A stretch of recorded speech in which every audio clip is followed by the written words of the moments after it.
क्या हुआ जब एक भक्त ने की शिव जी की निंदा। एक बार कैलाश पर्वत पर भगवान शिव और मां पार्वती बैठे हुए थे। शिव जी ध्यान लगा कर बैठे थे। तभी पार्वती जी ने देखा कि वे मंद मंद मुस्कुरा रहे हैं। पार्वती जी के मन में प्रश्न उठा कि आज महादेव ध्यान मुद्रा में भी क्यों मुस्कुरा रहे हैं। उन्होंने भोले बाबा की समाधि समाप्त होने पर उनसे पूछा, स्वामी मैंने आपको पहली बार समाधि में मुस्कुराते हुए देखा है, इसका क्या कारण है। शिव जी ने उन्हें बताया कि उनके एक भक्त और उसकी पत्नी की बातें सुनकर वे मुस्कुरा रहे थे। पूरी बात बताते हुए महादेव ने बताया कि मृत्युलोक में मेरा एक अनन्य भक्त एक ब्राह्मण है जो कि मेरे ही एक मंदिर में पुजारी है और दिन रात मेरी सेवा में लगा रहता है। वो इसी मंदिर के पीछे छोटी सी कुटिया में अपनी पत्नी के साथ रहता है। इसकी पत्नी चाहती है कि उसके पास उसका खुद का घर हो और धन दौलत हो जिससे वह सुख से अपना जीवन बिता सके। परंतु पुजारी केवल मंदिर के चढ़ावे पर निर्भर है और मंदिर में आने वाली दान दक्षिण से बड़ी मुश्किल से घर का खर्च ही चल पाता है। घर और अन्य सुख सुविधा कहाँ से आएंगी, पर वह दिन रात मेरे से अपनी पत्नी का सपना पूरा करने का अनुग्रह करता रहता है। आज उसकी पत्नी ने उससे ऐसी बात कही जिसे सुनकर मैं मुस्कुराए बगैर नहीं रह सका। पार्वती जी ने पूछा, ऐसा क्या कहा उसकी पत्नी ने जो आपका ध्यान भंग हो गया।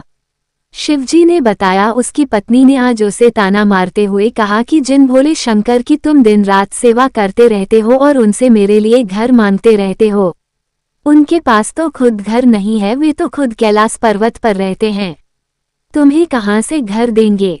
बस यही बात सुनकर मैं मुस्कुरा रहा था।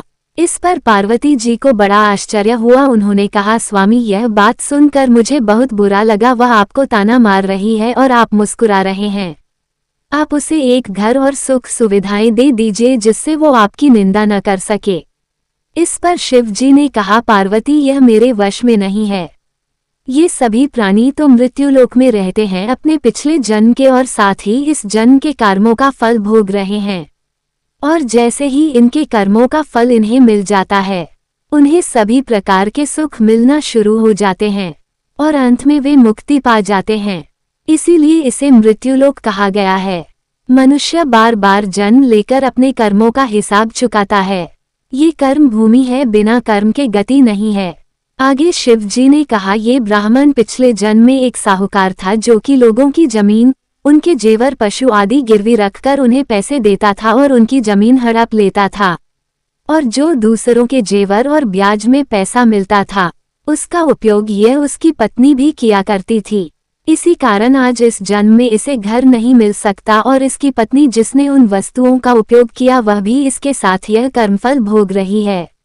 इस जन्म में यह मेरी सेवा कर रहा है, जिससे इसके कर्मों के फल में जो कष्ट मिलने थे वे मेरी भक्ति के कारण इसे नहीं मिल रहे हैं।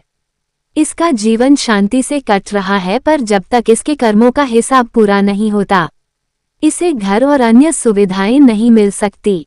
यही विधि का विधान है। पार्वती जी ने कहा, ये तो ठीक है, पर उसकी पत्नी जो आपकी निंदा कर रही है उसका क्या। तब शिव जी ने कहा, संसार में जैसे जैसे कलयुग का समय निकट आता जाता है, मनुष्य भगवान की भक्ति करने के स्थान पर उनकी निंदा करने लगेगा। ये सृष्टि के आरंभ में ही लिखा जा चुका है। जो व्यक्ति इस कठिन समय में मेरी सेवा करता रहेगा उसको इस मृत्युलोक की समस्याओं से मुक्ति मिल जाएगी। जय श्री कृष्ण। अगर आपको यह मेरी वीडियो पसंद आई हो तो वीडियो को लाइक, शेयर एंड सब्सक्राइब जरूर करें। मिलती हूँ अगली जानकारी के साथ, तब तक के लिए जय श्री खाटू श्याम।